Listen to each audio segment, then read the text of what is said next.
வெளியாகியிருக்கும் அண்மை செய்தி. சென்னை மாநகராட்சியில் மீண்டும் பணி வழங்க கோரி கூவம் ஆற்றில் இறங்கி தூய்மை பணியாளர்கள் தொடர்ந்து 3 மணி நேரமாக போராட்டத்தில் ஈடுபட்டு வருகிறார்கள். அண்மை செய்தியாக பார்த்து வருகிறோம். சென்னை எழும்பூரில் கூவம் ஆற்றில் இறங்கிய தூய்மை பணியாளர்கள் தொடர்ந்து 3 மணி நேரமாக போராட்டத்தில் ஈடுபட்டு வருகிறார்கள்.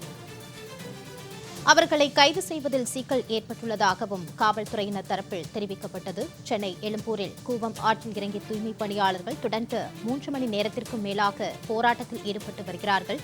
கூவம் ஆற்றில் இறங்கி போராடுவதால் அவர்களை கைது செய்வதிலும் சிக்கல் ஏற்பட்டுள்ளதாக காவல்துறையினர் தரப்பு தெரிவித்துள்ளார்கள். தொடர்ந்து 3 மணி நேரத்திற்கும் மேலாக கூவம் ஆற்றில் இறங்கி தூய்மை பணியாளர்கள் போராட்டத்தில் ஈடுபட்டு வருகிறார்கள். அண்மை செய்தியாக பார்த்து வருகிறோம். கூடுதல் விவரங்களை செய்தியாளர் நித்யானந்தன் வழங்க கேட்கலாம். நித்யானந்தன், விவரங்களை வழங்கலாம்.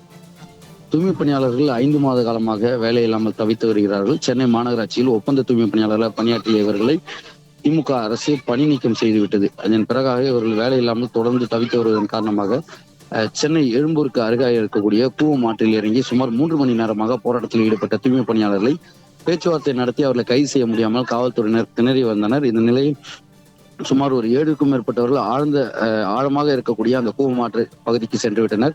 மற்ற தூய்மை பணியாளர்கள் அந்த தண்ணீரில் இறங்கி போராட்டம் நடத்தியதால் அவர்களை கைது செய்ய முடியாமல் காவல்துறையினர் திணறி வருகின்றனர்.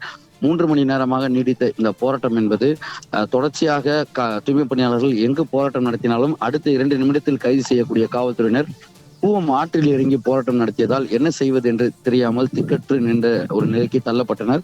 அதன் பிறகாக தீயணைப்புத் துறையினர் வந்ததற்கு பிறகாக தீயணைப்பு துறையினரும் அதாவது பாதுகாப்பு கவசங்கள் கொண்டு வந்தும் அவர்களை கைது செய்ய முடியாத ஒரு சூழலுக்கு இருந்தது. என்றால் கிட்டே நெருங்க அவர்கள் பின்பக்கமாக செல்வதால் அவர்களை கைது செய்ய முடியாத ஒரு நிலைக்கு தள்ளப்பட்டிருக்கிறார்கள்.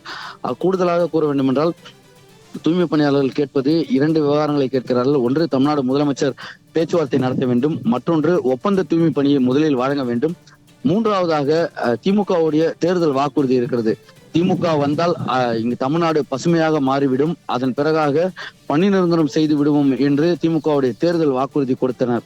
ஆனால் திமுகவுடைய ஆட்சியே முடியக்கூடிய சூழலில் தேர்தல் வாக்குறுதியை நிறைவேற்றாத தமிழ்நாடு முதலமைச்சர் மு.க.ஸ்டாலின் அவர்களுக்கு பணி நீக்கமும் செய்துவிட்டதால் 5 மாதங்களாக வாழ்வாதாரம் இல்லாமல் தவித்து வரக்கூடிய இந்த தூய்மை பணியாளர்கள் வீட்டு வாடகை கொடுக்க முடியாமல், குழந்தைகளை படிக்க வைக்க முடியாமல் தவித்து வருகிறார்கள்.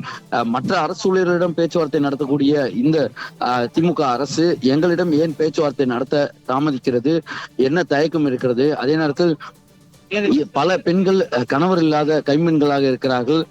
இந்த சமூகம் கூறக்கூடிய ஒடுக்கப்பட்ட சமூகத்தை சார்ந்தவர்களாக இருக்கிறோம். எங்களிடம் பேச்சுவார்த்தை நடத்துவதில் திமுக அரசிற்கு என்ன பிரச்சனை இருக்கிறது? நவீன தீண்டாமையை ஏன் கடைபிடிக்கிறது திமுக அரசு என்ற ஒரு பல்வேறு கேள்விகளையும் தூய்மை பணியாளர்கள் எழுப்புகிறார்கள். இனியும் காலதாமதம் செய்யாமல் உடனடியாக பேச்சுவார்த்தை நடத்த வேண்டும் என்பது இந்த தூய்மை பணியாளர்களுடைய மிக முக்கியமான கோரிக்கையாகவும் இருந்து வருகிறது.